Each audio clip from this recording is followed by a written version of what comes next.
ইলিয়াস ভাই যে বলে আসিফ নজরুলের মধ্যে ঘাবলা আছে, এটা আবার অপমান হইল।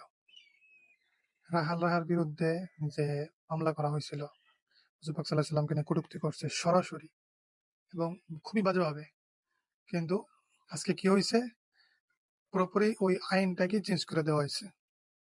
মানে এরকম আইন করা হয়েছে, এখন থেকে যদি কেউ উন্মুক্ত ভাবে যে কোনো ধর্মকে অবমাননা করে, গালাগালি করে, তার জন্য কোনো আইন নেই, ওই আইনটাকে বদলে ফেলা হয়েছে।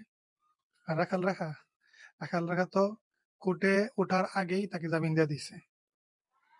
এই জন্যই এই যে বলে না ইলিয়াস ভাই যে আর আসিফ নজরুলের মধ্যে ঘাপলা আছে, আসলেই ঘাপলা আছে।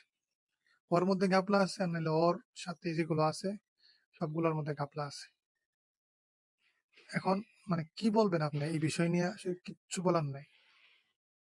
রাস্তায় নামবেন, তথাকথিত কিছু পাল-চাল আছে না, যেগুলা নিজেদেরকে মাস্টার মাইন্ড দাবি করে, ওরা বলে যে মব তৈরি করতেছে।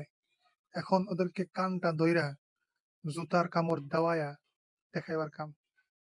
এদেশে যে আন্দোলন না হইলে কোনো কিছু যে হয় না, যখন কোনো টপিক ঘুরে যায় তখন যে চুপিসারে কত কিছু চেঞ্জ করে দেওয়া হয়, এর একটা বাস্তব প্রমাণ হইলো এই আইন, যেখানে আমরা কয়েকবার কয়েক দফায় আন্দোলন করার পরে যাওয়ার পরে আজকে তারে কোর্টে ওঠানোর আগে খালাস দেওয়া হয়েছে।